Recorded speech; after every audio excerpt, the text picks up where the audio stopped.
नमस्कार दोस्तों, हम आपके लिए बहुत सरल सवाल लाए। सवाल कह रहा है बिंदु सी पर समकोण एक समकोण त्रिभुज एबीसी में यदि tan a बराबर 1 तो सिद्ध कीजिए कि 2 sin a dot cos a बराबर 1 है। तो देखिए, सवाल के तरीके तो बहुत हैं इसे हल करने, लेकिन हम सरल तरीका सबसे अपनाते हैं जो अभी तक लगाया है। देखिए, दिया हुआ है, क्या दिया हुआ है, tan a बराबर 1 और हमको पता है तो ये tan 45 का मान है और a बराबर तो हो गया 45। ठीक है, और ये देखिए हल करना है इसके बाद इतना, क्योंकि इसमें a ही a है इसलिए कोई टेंशन ही नहीं है। तो इधर वाला पद क्या होता है, लेफ्ट हैंड साइड क्या है, 2 sin a into cos a, मान रख दिया 2 sin a का मान 45 और कास a का मान 45 बराबर 2 गुणे साइन 45 मान होता है 1/√2, कास का भी यही मान होता है 1/√2। इनको 2 का इसे रखेंगे, एक इक्कन 1 होता है, √2 की गुणा 2 होती है, 2 से 2 काट दिया, बचा खाली 1, यानी क्या आ गया 1, यही हमारा हो गया राइट हैंड साइड। बिल्कुल सरल सिद्ध हो गया ना। चलिए अगला सवाल देखते हैं। इस सवाल को लगाने के भी तरीके बहुत हैं, लेकिन हमारे नज़र में सरल तरीका क्या है। देखिए, सवाल कह रहा है त्रिभुज पी क्यू आर में कोण Q बराबर 90 यदि tan P बराबर 1/√3 हो तो sin P cos R plus cos P sin R का मान ज्ञात कीजिए। तो कोण Q बराबर तो 90 दिया ही हुआ है और अब दिया हुआ है tan P बराबर 1/√3। 1/√3 जब हल करेंगे तो ये हो जाएगा tan 30 का मान, तो P बराबर हो गया 30, यानी कि कोण P हमारे पास 30 आ गया।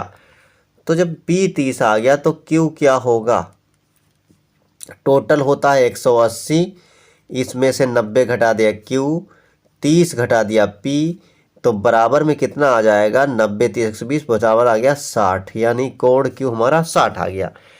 तो बस करना क्या है, इसका मान रख देना है, यानी साइन P की जगह क्या पहले उतार लेते हैं, चलो साइन P cos R और प्लस में कास P साइन R रख देते हैं मान। साइन P की जगह पर 30 और कास R की जगह पर 60 प्लस कास P की जगह पर 30 और इंटू साइन R की जगह पर 60। एक सेकेंड, क्यों था ये, यहाँ पर R लिखा जाएगा, ठीक है, R की जगह पर 60। अब देखिए साइन 30 का मान जो होता है वही का 60 का मान होता है, यानी 1/2 गुणा में इसका भी होता है 1/2। इसका मान होता है रूट में 3/2 और यही मान होता है 60, साइन 60 का रूट 3/2।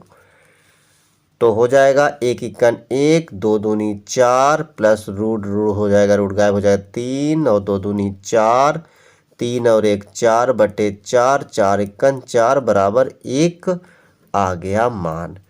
ठीक है ना। चलिए एक और सवाल देखते हैं। यह सवाल थोड़ा सा अलग है, लेकिन चलिए कोई कठिन नहीं है।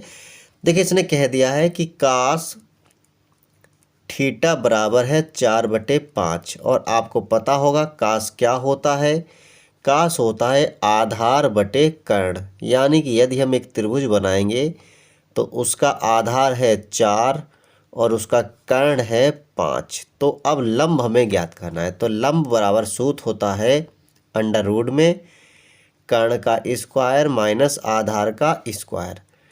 तो कर्ण का स्क्वायर यानी कि 5 का स्क्वायर माइनस a का स्क्वायर मतलब 4 का स्क्वायर बराबर 5 का स्क्वायर होता है 5 25 माइनस 4 का स्क्वायर होता है 16।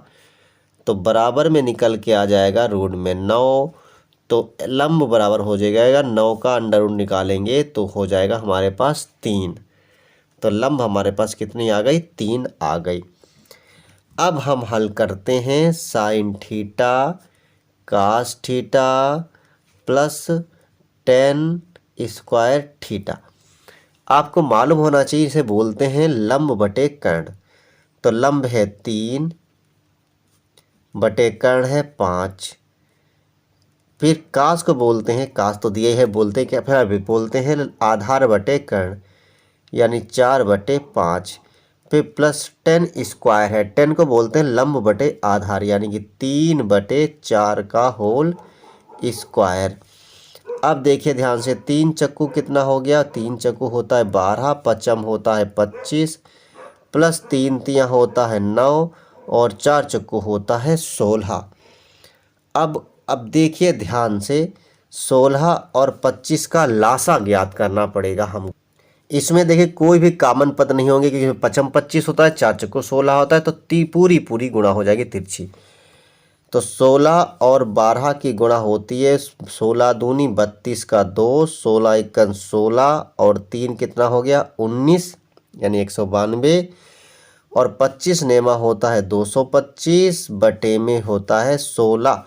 25 छक्का 150 का 0 हासिल 15, 25 कन 25 और 15 40, 400। तो इसको जोड़ तो सकते ही हैं। 5 और 2 कितना हो गया 7, 9 और 2 11 का 1 हासिल 1, 2 और 1 3 और 1 हासिल वाला 4 और नीचे 400। ये हल हो गया। तो कैसे लगे ये सवाल? अगर अच्छे लगे हो तो लाइक शेयर कमेंट करें। फिर मिलते हैं अगले वीडियो में।